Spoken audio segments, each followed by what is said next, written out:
ಭಕ್ತಿಯನ್ನ ತೋರಿಸಿಕೊಳ್ಳಲು ದೇವಾಲಯಗಳ ನಿರ್ಮಾಣ ಅತಿ ಅಗತ್ಯವ. Welcome back to my YouTube channel. ನಾನು ನಿಮ್ಮ ಅಕ್ಷತಾ. ಅಂತರಂಗ ವರ್ಸಸ್ ಬಹಿರಂಗ ಸೀರೀಸ್ನ 6ನೇ ವಚನಕ್ಕೆ ನಿಮ್ಮೆಲ್ಲರಿಗೂ ಸ್ವಾಗತ.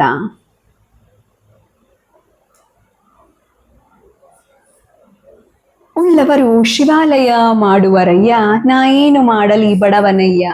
ಎನ್ನ ಕಾಲೇ ಕಂಬ, ದೇಹವೇ ದೇಗುಲ, ಶಿರವೇ ಹೊನ್ನ ಕಳಶವಯ್ಯ. ಸ್ಥಾವರ ಕಳಿವುಂಟು, ಜಂಗಮ ಕಳಿವಿಲ್ಲ, ಕೂಡಲ ಸಂಗಮ ದೇವ ಕೇಳಯ್ಯ.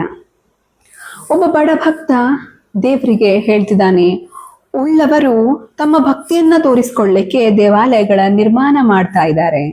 ಆದ್ರೆ ನಾನು ಅವರಷ್ಟು ಆರ್ಥಿಕವಾಗಿ ದೃಢನಾಗಿಲ್ಲ, ನನಗೆ ಯಾವುದೇ ರೀತಿಯಂತ ಇನ್ಫ್ಲೂಯೆನ್ಸ್ ಇಲ್ಲ. ಸೊ ನಾನು ನನ್ನ ಭಕ್ತಿಯನ್ನ ಯಾವ ರೀತಿ ತೋರಿಸ್ಕೋಬೇಕು ಅಂತ ಪ್ರಶ್ನೆಯನ್ನ ಕೇಳ್ತಾನೆ. ಮತ್ತೆ ಮುಂದೆ ತಾನೇ ಅದಕ್ಕೆ ಉತ್ತರವನ್ನು ಹೇಳ್ತಾನೆ.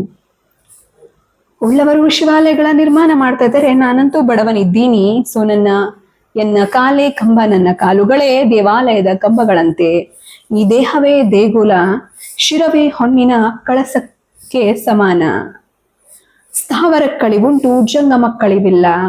ಸ್ಥಾವರ ಅಂತಂದ್ರೆ ಇಮ್ಮೂವೇಬಲ್ ಪ್ರಾಪರ್ಟಿ, ಅಂದ್ರೆ ಈ ಮನೆ, ದೇವಾಲಯ ಇಂಥದ್ದು ಯಾವುದನ್ನ ಒಂದ್ಸರಿ ನಿರ್ಮಾಣ ಮಾಡಿದ್ಮೇಲೆ ಆ ಪ್ರದೇಶದಿಂದ ನಾವು ಅದನ್ನ ಅಲ್ಲಾಡಿಸ್ಲಿಕ್ಕೆ ಸಾಧ್ಯವಿಲ್ಲವೋ ಅವೆಲ್ಲವೂ ಸ್ಥಾವರ. ಜಂಗಮ ಕಳಿವಿಲ್ಲ. ಜಂಗಮ ಅಂತಂದ್ರೆ ಅವರೊಂಥರ ನಡೆದಾಡುವ ದೇವ್ರು ಇದ್ದಂಗೆ, ನಡೆದಾಡುವ ಭಕ್ತರವರೆಲ್ಲ. ಸೊ ಆ ಭಕ್ತರು ಒಂದ್ ಪ್ರದೇಶದಿಂದ ಇನ್ನೊಂದು ಪ್ರದೇಶಕ್ಕೆ ನಡ್ಕೊಂಡು ಹೋಗ್ತಾರೆ.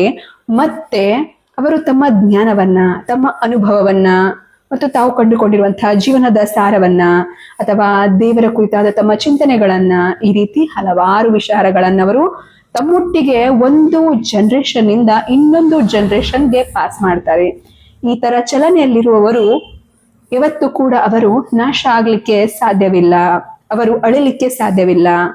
ದೇವಸ್ಥಾನಗಳು ಒಂದು ವೇಳೆ ಯಾವುದಾದ್ರೂ ಕಾರಣಗಳಿಂದ ನಾಶವಾಗುವ ಸಾಧ್ಯತೆ ಇದೆ, ಆದ್ರೆ ಈ ಜಂಗಮರು ಯಾವತ್ತಿಗೂ ಶಾಶ್ವತವಾಗಿ ಇರುವಂಥವರು. ಹಾಗಾಗಿ ನಾನು ಆ ಜಂಗಮನಾಗ್ತೀನಿ, ನಾನು ಸ್ಥಿರವಾಗಿ ಒಂದು ಪ್ರದೇಶದಲ್ಲಿ ನೆಲೆಗೊಳ್ಳೋದಿಲ್ಲ ಅಂತ ಹೇಳ್ತಾರೆ. ಕೂಡಲ ಸಂಗಮ ದೇವ, ನಾನು ನಿನ್ನ ಜಂಗಮನಾಗಿ ಈ ರೀತಿ ನನ್ನ ಅನುಭವದ ಸಾರವನ್ನ ಪಸರಿಸುವ ಕೆಲಸವನ್ನ ಮಾಡ್ತೀನಿ ಅನ್ನುವಂಥದ್ದು ಈ ವಚನದ ಭಾವಾರ್ಥ.